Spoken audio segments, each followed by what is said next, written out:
Hello and welcome to the Kitchen Design Experts. This is the channel that teaches you all you need to know about kitchens, kitchen design and kitchen appliances. Now today we're going to give you 5 very simple tips which will help you recognise whether or not the kitchen you're buying is a mass-produced off-the-shelf kitchen or a custom-made designer kitchen. Now the reason we want to do this video is because when you're going around buying a kitchen, the people that you're buying it from, it's unlikely they're going to put their hands up and say, oh, this is an off-the-shelf mass-produced kitchen. So it's quite important that you're able to recognise the difference yourselves. So yes, this video is going to give you 5 simple tips about exactly how you can do that. Okay, tip number 1. We're going to talk about Planton end panels on seen ends. Gosh, what does that mean? Let me just show you these CAD drawings. I think this might explain it to you a little bit better. So here you can see the CAD drawing of a blue kitchen, and we've highlighted the seen ends in white. And as you can actually see there at the moment 4 seen ends. There is actually another one on this side of the wall cupboard here, and another one on this side of the tall housings here, and obviously they're meant to match the doors. So how do we do this? This is actually the CAD drawing showing you the finished product where all those seen ends match the doors, and that is what you want. There's a big difference though in how this is achieved. First of all, if you're buying a mass-produced off-the-shelf kitchen, they are restricted with the amount of actual carcass colours, the cupboard itself, the seen ends that we've just shown you on that CAD drawing. They're restricted in the amount of colours that they have as carcasses. And obviously they have a lot more door colours than they have carcass colours. So let's just say you wanted that blue kitchen, but the only available carcass colour people have is white. What they actually do is get a panel, usually 16mm thick or 18mm thick, and they plant it on the end of every seen end. Obviously that means in many kitchens you have 6 or 7 of these end panels planted on the end, adding an extra thickness all the way down to the floor, or from the top of the wall cupboard down to the bottom of the wall cupboard. And frankly it looks poor. Every cupboard being divided by a 16 or 18mm panel. If you're going for a custom-made designer kitchen, this sort of kitchen is actually made individually for you when you place your order. So yes, what they do, they will have a panel, a blue say, but rather than being a Planton panel, they will actually make the cupboard with that panel as an integral part of the panel. So there's no need to put another panel on the outside. This is a great indicator. When you look at your plan, when you look at people's showrooms, have a look at the seen ends. See whether or not they're an extra panel planted on or whether they're actually part of the carcass itself. I'll just nip you into the showroom now and I'll show you in reality what it is I'm talking about. Okay then, here we can see an oven housing. This has got a white gloss door, and this seen end here is in white gloss to match the door. And as you can see, this has been made all as one cupboard. This actual panel here in the white gloss is part of the actual cupboard itself, because this is a custom-made designer kitchen which is made individually for the client. Now then, if this was a mass-produced off-the-shelf kitchen, to achieve a white gloss end here, what they have to do is take a panel, plant it on the side of the cupboard there, and it will run from top right the way down to bottom. This wall cupboard will be pushed away and the base unit below will be pushed away, and you'll get this extra thickness going all the way down. And when you get 6, 7 or 8 of these in your kitchen, quite frankly, it looks a bit of a mess. This is what you want if it can be done. Right, tip number 2, the depth of a wall cupboard carcass. What is a carcass? Well, the carcass space is the cupboard without the door. So when depth, we talk about how deep it is back to front off the wall. Typically, if you're looking at an off-the-shelf mass-produced kitchen, you'll find that this carcass is usually about 300mm.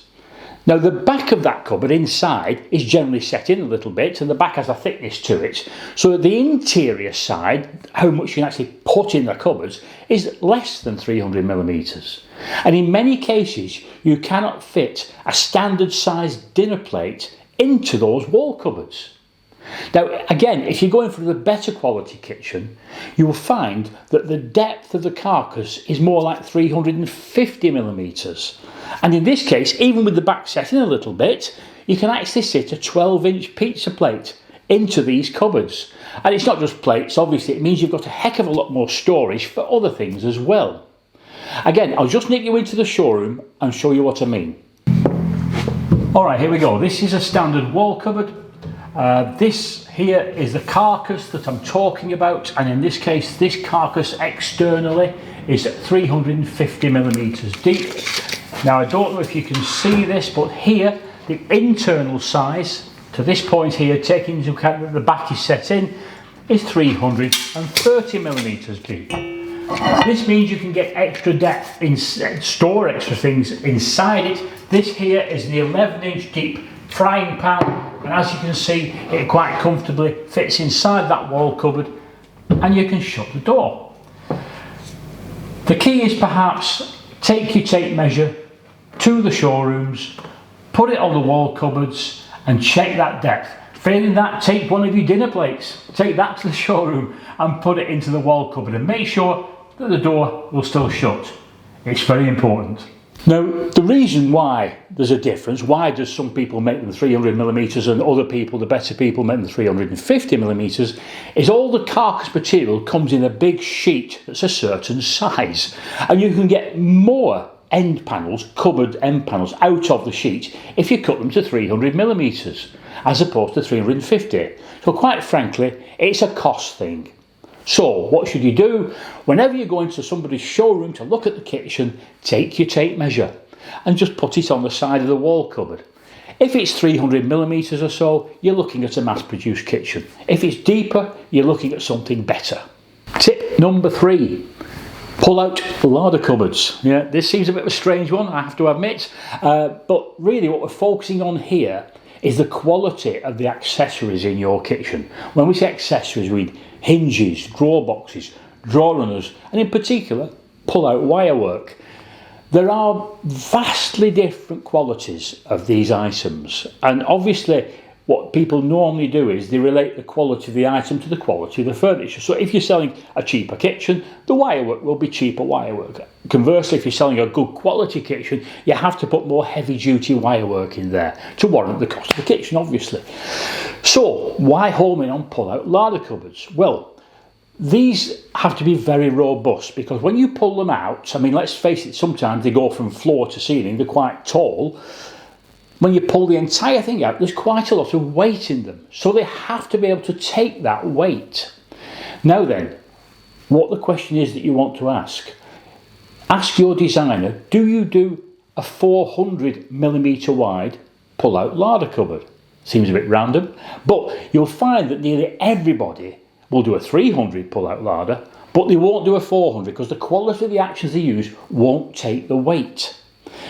It's not a foolproof way of telling the difference between the two types of kitchens, but it does give an indication as to the quality of the accessories they're using. I'll just show you one in the showroom again as an example. Okay, pull-out larder cupboards. This here is an example of a pull-out larder cupboard. This is what I mean when I'm talking about one of these. And as you can see, when you load all the shelves with all your dried food goods, etc., and it goes from the ceiling right down to the floor, there is a heck of a lot of weight in these. So basically, that's why a lot of companies restrict themselves to that 300mm that I mentioned. This particular one is actually 400mm wide, and that's a great indication as to the quality of the accessories that are being used. Right, we're on to tip number 4.